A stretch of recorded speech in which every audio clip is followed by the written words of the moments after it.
Hello विद्यार्थियों, आप लोगों का सबका स्वागत है, अभिनंदन है सभी पाठकों का, सभी श्रोताओं का।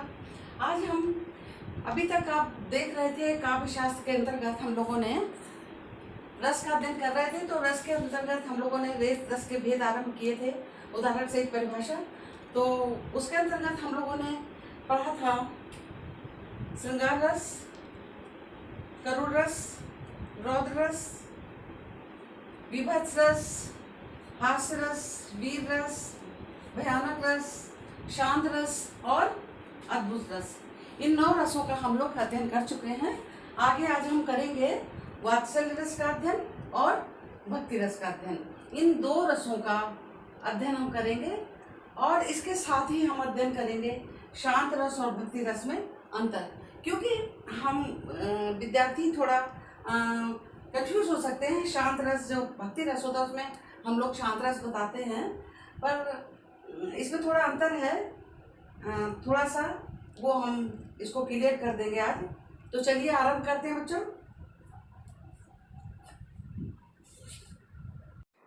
तो चलिए विद्यार्थियों, सर्वप्रथम हम वात्सल्य रस का अध्ययन करेंगे, उसके पश्चात हम भक्ति रस का अध्ययन करेंगे, तत्पश्चात हम भक्ति रस और शांत रस में अंतर पढ़ेंगे। तो सर्वप्रथम हम क्या पढ़ेंगे? वात्सल्य रस का अध्ययन सर्वप्रथम करेंगे। वात्सल्य रस किसे कहते हैं? वात्सल्य रस की परिभाषा: संतान के प्रति प्रेम भाव वात्सल्य कहा जाता है। संतान के प्रति प्रेम भाव वात्सल्य कहा जाता है। यही वात्सल्य भाव की विभाव आदि के संयोग से वात्सल्य रस की व्यंजना होती है। इसी होना चाहिए, इसी वात्सल्य की भाव विभाव आदि के संयोग से वात्सल्य रस की व्यंजना होती है। अर्थात माता पिता का अपने पुत्र संतान आदि पर जो नैसर्गिक स्नेह भाव होता है उसे वात्सल्य रस कहते हैं। नैसर्गिक माने प्राकृतिक। माता पिता का अपने पुत्र संतान आदि पर जो नैसर्गिक स्नेह होता है माने प्राकृतिक स्नेह होता है, कोई बनावटीपन नहीं होता है। जब माता बच्चे को देखती है, पिता बच्चे को देखते हैं, या बड़ा भाई छोटी भाई को देखता है तो स्नेह मन में उपजता है, तो वो क्या होता है? रस होता है वात्सल्य रस। उदाहरण देखिए, एक ये दंतुरित, ये तुम्हारी ये दंतुरित मुस्कान, इन पंक्तियों में क्या है? पिता जब अपने पुत्र को धूल से दूषित, धूल दूसरा तुम्हारे गात मैंने शरीर को धूल दूषित, शरीर से जो शरीर है वो धूल से दूषित है, दूषित मैंने सना हुआ, और वो पिता को देख करके एक मुस्कान देता है और उसके छोटे छोटे दांत झलक जाते हैं तो पिता को बहुत आकर्षक लगता है, और वो कहता है, क्या कहता है? तुम्हारी ये दंतुरित मुस्कान मृतक में भी डाल देगी जान। पुत्र से कहते हैं कि तुम्हारी ये सुंदर आकर्षक मनमोहक मुस्कान है, ये एक जो मृतक व्यक्ति है, मरे हुए व्यक्ति में भी जान डाल देगी। धूल दूषित तुम्हारी गात, जो धूल से दूषित तुम्हारा ये गात है और मधुर मुस्कान है, ये तुम्हारे जो है मृतक में भी जान डाल देगी। कैसे डाल देगी? एक संजीवनी कहा है कि संजीवनी की तरह, जिस तरह से संजीवनी बूटी से आदमी जी उठता है, उसी प्रकार से तुम्हारी ये आकर्षक मुस्कान देख करके मृतक भी जी उठेगा, है ना। तो उपयुक्त पंक्ति में पुत्र के मोहित मुस्कान पर एक पिता की अवस्था का वर्णन किया गया है। पिता अपने पुत्र के नन्हे नन्हे दंतुरित मुस्कान पर आनंदित हो रहा है। ये मुस्कान मृतक को संजीवनी अर्थात जीवन प्रदान करने वाले प्रतीक होती है। संजीवनी बूटी के बारे में आप लोगों ने सुना होगा कि जब लक्ष्मण बेहोश हो गए थे, तो रावण और राम का जब युद्ध हुआ था तो उस समय लक्ष्मण बेहोश हो गए थे, तो जो हनुमान जी थे वो पर्वत पर संजीवनी बूटी लेने गए थे, वो उन्हें खिलाई गई थी, तब वो जीवित हो उठे थे जब मूर्छित थे। उसी संजीवनी बूटी की बात हो रही है कि तुम्हारी जो मुस्कान है वो संजीवनी बूटी की तरह है। स्पष्टीकरण: पिता का पुत्र के प्रति स्नेह,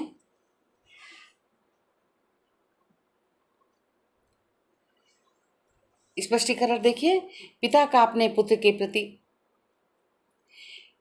स्नेह भाव वात्सल्य रस है। जो रस स्नेह उपजा वही वात्सल्य रस कहा जाएगा। इसके अतिरिक्त अब हमारा दूसरा उदाहरण है, यशोदा हरि पालने झुलावे, हल रामे दुल रामे, जो सोए कुछ गावे, मेरे लाल को आओ निदरिया, काहे ना आने सुआवे। बहुत ही अच्छा उदाहरण, ध्यान से देखिए। तो इसमें क्या है, यशोदा जो है श्री कृष्ण को सुलाने का प्रयत्न कर रही हैं। अभी पिक्चर जो देखा है, फोटो आपने देखा है, माता यशोदा सुलाने का प्रयत्न कर रही हैं।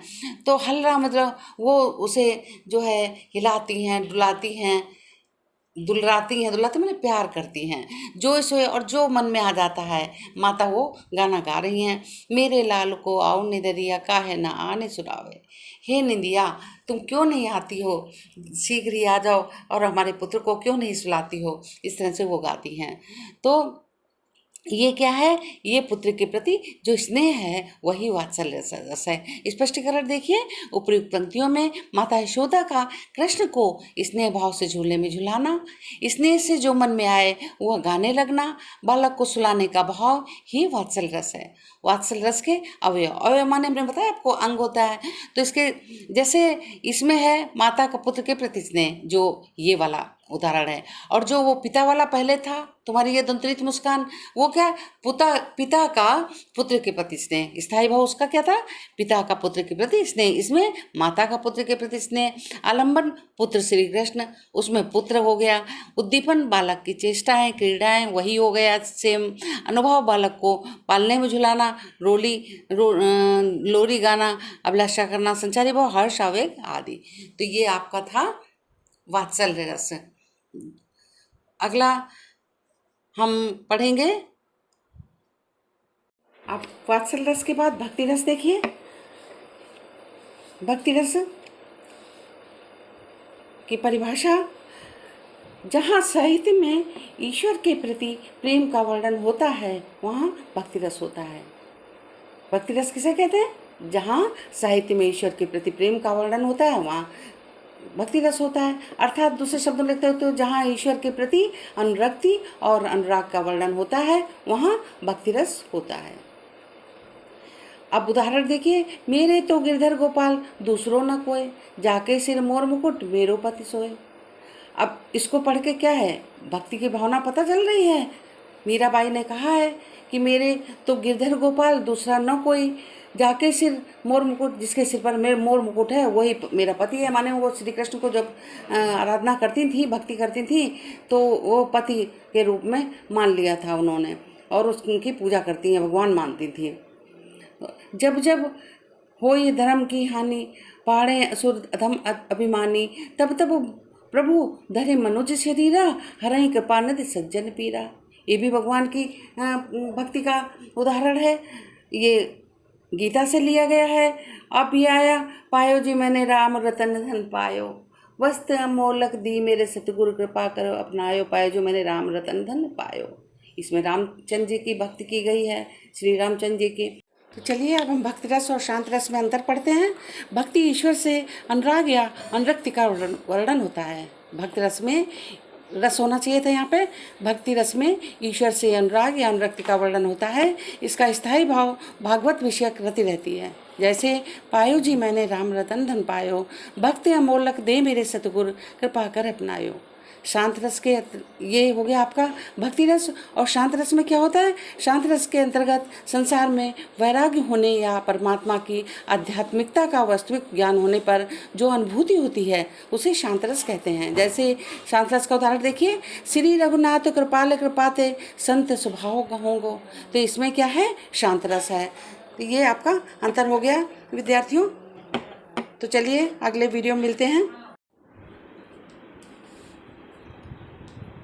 तो विद्यार्थियों, आज आपका जो ये काव्य शास्त्र के अंतर्गत रस का अध्ययन हम लोग कर रहे थे, ये समाप्त हुआ।